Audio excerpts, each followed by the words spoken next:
The organization was formed in 1979, and our first meeting was held in Seven Springs, Pennsylvania, and we had 37 families show up. We started with 120 charter members that we tracked down in about a period of 3 months, and 37 of them showed up. And when we talk about almost we're going to be celebrating 4 decades of an organization, which is going to be next year, and we'll see you that very time. So are you really getting close to 40th anniversary celebrations, which is going to be much bigger and larger? We are seeing it. We are in Oak Brook, Hilton this year. So where is the next convention coming? Next one is in New Jersey, New York area. That's a headquarter of TV Asia. Yes. Okay. Oh, that's wonderful. And so we are going in a big way, and we expect to double our attendance. Because one problem we have had is tracking down younger members. And now, because we don't know their methodology, their ways of communications, and for last few years we have been trying very hard, and the results are beginning to show. When we talk about getting to the next generation, let it be the physicians, those who have been here, that's API also struggles to engage. Like, it's not the struggle that you only have it is a struggle of each and every individual, because we not been able to convince, or they don't want to walk with us, like their ways, as you mentioned, more on media, social and stuff like that.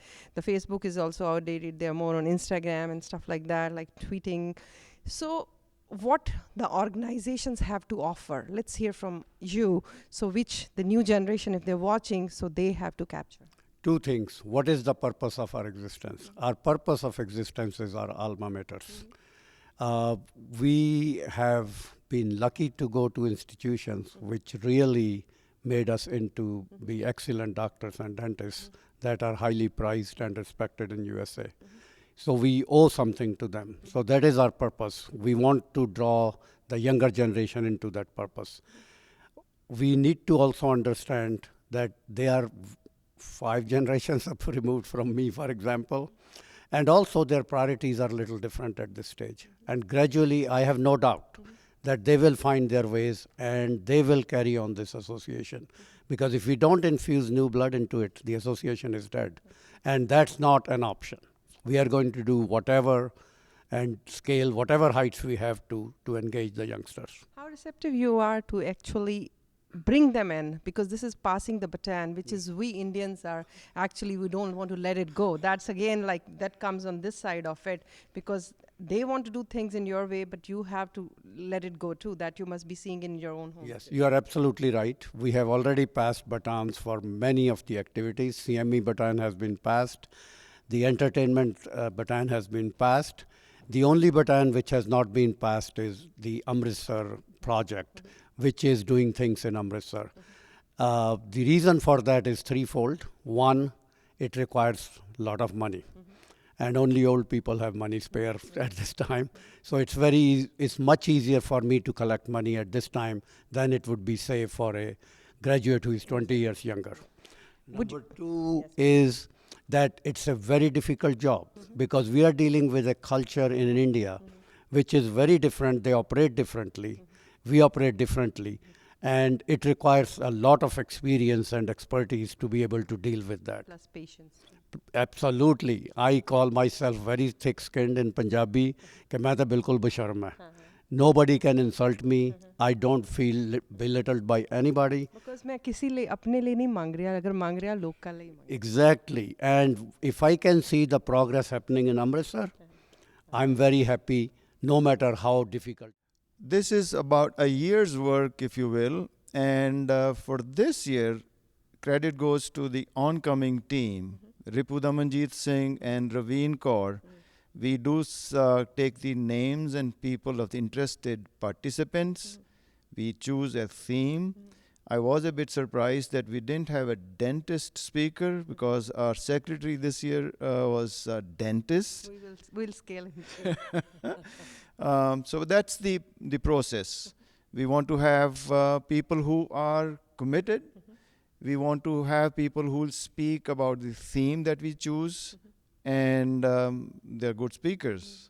And how did you manage to keep the time, which has been very, very important? I mean, like for our organizations, Indian organizations, time is always, and you guys were like really means letting it happen much before the timeline. I mean, like that is to be really round of applause for that. Thank you so much. I have done this for 10 years for this organization for some time. What has motivated us to remain on time is because besides the speakers, we value the audience. They are the very important part of the organization, this process. And if we don't respect the audience, we will not get any traction. Audience does need to be finished by the time we said, because what they need to do afterwards is important to them, and we want to respect that. And so we want to keep the time. We let the speakers know their time limits, and we keep time while they're speaking. In the interest of time, if I have to become strict, hard, obnoxious, sometimes I have become that. That does work. Actually, on the concluding note, what were the subjects kept in mind for this CME of this convention? The subjects that would be of general interest, again, going back to the audience, and audience has been wonderful. What would they be interested in? Very detailed, specialty oriented, and or general, which the things that I do not know. I would like to know some kind of major angles to a different disease that I do not know today in my practice, to increase my knowledge, and which will also help me in my practice. That's how we kind of select the themes and the speakers we allow them to speak on. It has been, there have been some challenges that we are facing. The older generation, if you would say, they did not grow up in the era of current mass communications and social media and other such things. And in those days, these meetings were the only way to bring families together and get to meet your friends. In the younger generation, they are way too much on Instagram and Facebook and other things, and they are like almost meeting each other every day virtually. So incorporating those two things has been a little bit of a challenge. So it's been few months, and I have tried to add yoga in there and add some cooking lessons and some kids activities, some magic shows, good food, good some entertainment, and live dhol and everything I can try in my capacity, and bring some vendors, especially for the ladies, for fine jewelry and clothing.